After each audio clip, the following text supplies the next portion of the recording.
Water signs, tignan po natin kung ano ang mensahe para sa iyo ngayong araw. Keep in mind po na ito ay general reading lamang, so hindi po lahat ay makaka-relate, so be open-minded. Sa mga hindi pa po nakasubscribe dito sa ating channel, please subscribe na po kayo and palike na din po ng ating video. At sa mga nais po mag-avail ng ating private readings, ng ating Evil Eye Amulet, ng ating Tears Bracelet, makikita nyo po yung link sa description box, Tarot Intentions by Aliana Reyes. Yun yung ating Facebook page. Kung hindi nyo makita yung description box, pwede naman po, type nyo na lang directly sa Facebook. At kung di po kayo makapag-message, sa email po kayo, mag-email sa akin. Ayan, email po kayo sa akin. Nandyan din yung aking email. So, tignan natin, okay, ano yung mensahe for you? We have in their head. Okay, so pwedeng meron tao dito na hindi kanya makalimutan. Parang halos araw-araw, halos oras-oras, basta kahit ano man yung ginagawa ng taong to, ikaw yung nasa isip niya. So, alam mo yung parang nababaliw na siya kakaisip sa'yo. Spiritual hater. Hates on your spirituality, light, magic, and power. Okay, so meron ba dito? Pwedeng kayo to. Meron bang isang tao dito na laging nasa isipan po ninyo? It's either, diba? It's either, naiinis ba kayo sa taong to? Or you feel na merong ginagawa yung taong to pagdating sa inyo? We have running. Ayan po. Okay. Pwedeng hindi pala tao yung nasa isipan po ninyo. Kung hindi, meron kasi kayong na-open na parts of yourself. Meron kayong nadidiscover sa inyong sarili. So, yung iba po sa inyo is nadidiscover ninyo na you have gifts. Okay, you have spiritual gifts and parang hindi mo, yung iba sa inyo, hindi nyo pa matanggap or ayaw nyo masyadong i-entertain, ayaw nyong i-embrace. Kaya nilalayuan po ninyo. Pero kung napapansin naman po ninyo, ay medyo nagkakaroon ng mga hindi ka nais-nais na nangyayari sa life ninyo kasi tinatakbuhan nyo ito. Water sign. So, you should embrace it. Okay? Pag totoong natanggap mo na talaga yan, mas gagaan yung buhay mo. Okay, mas gagaan yung mga pangyayari o yung mga dumarating sa'yo. Tignan natin ano pa yung mensahe. Okay. Okay. Mensahe pa po natin. Spirit guide for water signs, Cancer, Pisces, and Scorpio. Cancer, Pisces, and Scorpio. Tignan natin.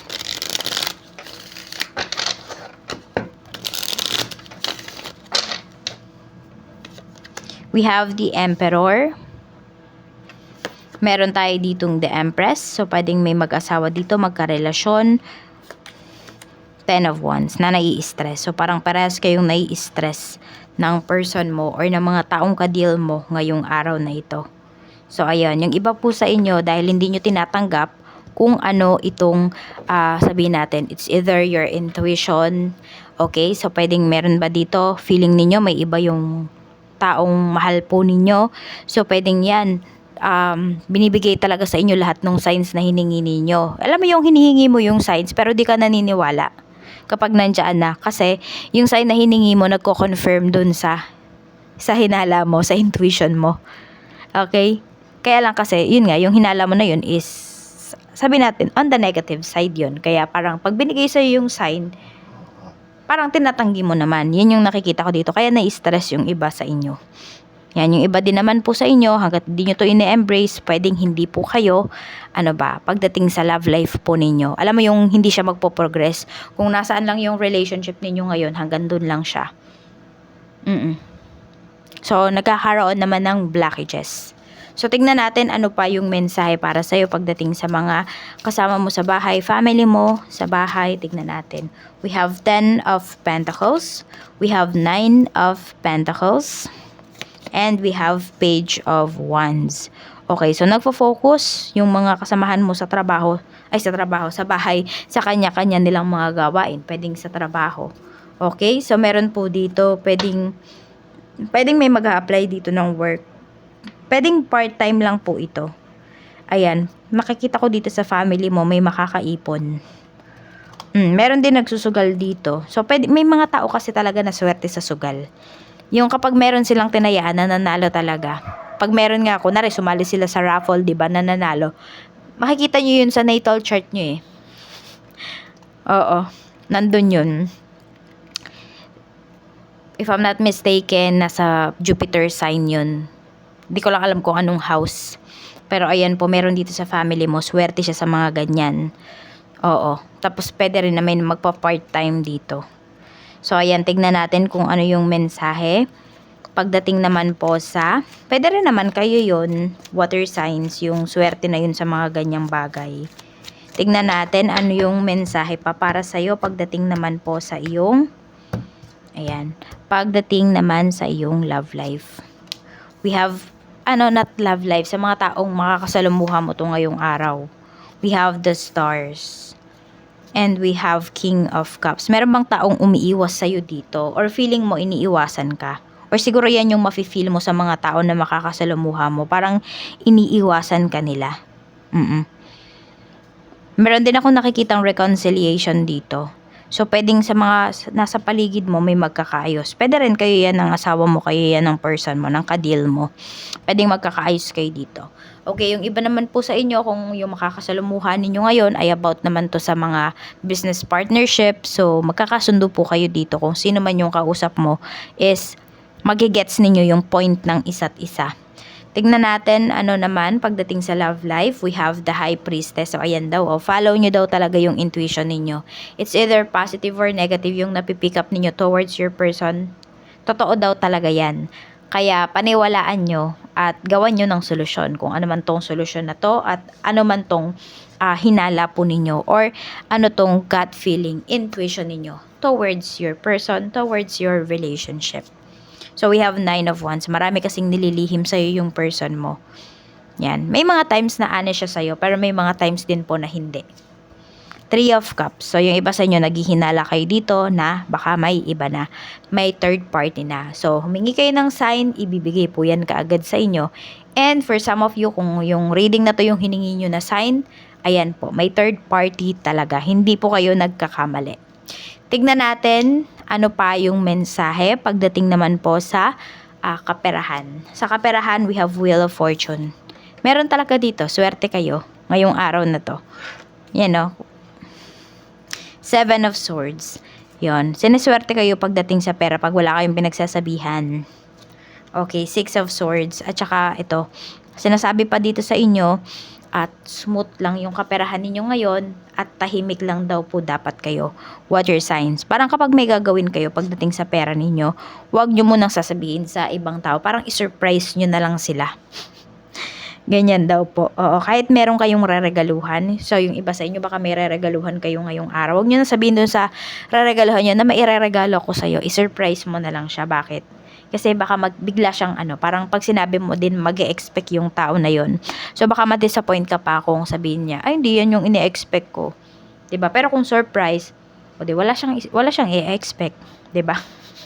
Kung ano yung binigay mo sa kanya, tatanggapin niya lang. So ayan po. Baka kasi mamaya 'di ba may regaluhan kayo tapos parang nagsayang lang pala kayo ng pera kasi di naman niya na-appreciate. Kasi iba yung ine-expect niya. Tignan natin. Ano pa yung mensahe? So, maganda po yung kaperahan mo dito. Yung iba din sa inyo, pinapalayo po kayo ni universe. So, kung kayo ay mag-abroad or naiisip nyo po yan, i-push nyo yan. Sa trabaho, sa negosyo muna tayo. Sa negosyo, we have 2 of Cups and we have King of Swords. Ayan po, kung sino man itong makaka-deal po ninyo pagdating sa negosyo is i-push nyo na po yan. Kasi nakikita ko naman dito, honest naman po yung kausap ninyo. At saka kung by contract po yan, wala naman kayong masyadong magiging problema. Basta susundin nyo lang kung ano ba yung mga nasa kontrata. Check naman natin pagdating naman sa trabaho. Sa trabaho, we have Justice. So, meron po dito ay pipirma pa ng isa pang kontrata or bagong kontrata. Siguro yan yung naiisip po ninyo. We have 7 of Pentacles. Yan. Bakit? Kasi po nag-iipon pa yung iba sa inyo or meron pa kayong pinapagawang bahay or meron kayong gustong ipagawa water signs kaya di mo na kayo aalis. Ayan. Tatapusin nyo muna talaga yan. Yan. Meron pa kayong mga bagay na tinatapos kaya hindi pa kayo aalis dito sa trabaho. Kaya ayan po, may bagong offer po sa inyo dito na contract. Parang hindi pa natatapos yung kontrata mo o-offeran ka kaagad. So, alam mo yung ganun kanila pinapahalagahan, ganun nila na-appreciate yung trabaho mo. So, tingnan pa natin ano pa yung mensahe para sa'yo. We have communication is key. Okay, so ayan, kung meron kayong duda.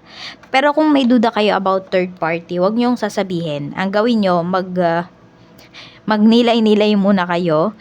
Tahimik lang kayong kumilos. Tahimik kayong kumuha ng evidence. Kasi wala namang cheater na umaamin. Okay? Minsan nga, di ba, parang sinampal mo na yung ebidensya. Hindi pa rin umaamin. Paano pa kaya pag wala? Di ba tinatanggi pa rin? In denial pa rin.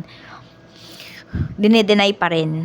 Paano pa kaya kapag wala, di ba? So, bago po kayo mag-confront dito ngayong araw, make sure na you have evidences. Yun yung sinasabi sa inyo ni Universe. Communication is key. Yung iba naman sa inyo, pwedeng kulang lang kayo sa pag-uusap.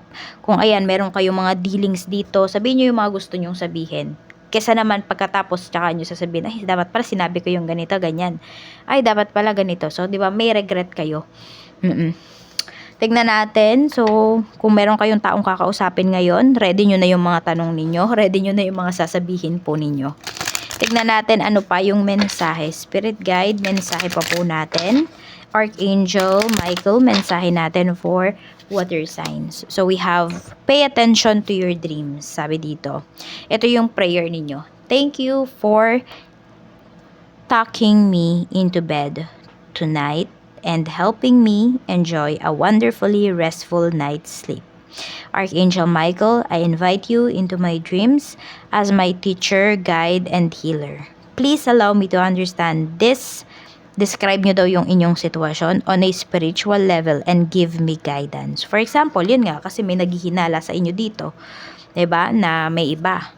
Tapos, yung iba naman sa inyo, ang pinoproblema po ninyo is yung inyong spiritual health, yung inyong spiritual gifts. So, yan po yung ipagdasal ninyo kay Archangel Michael. So, tutulungan niya po kayo. May mga ibibigay talaga siya sa yon na mga mensahe.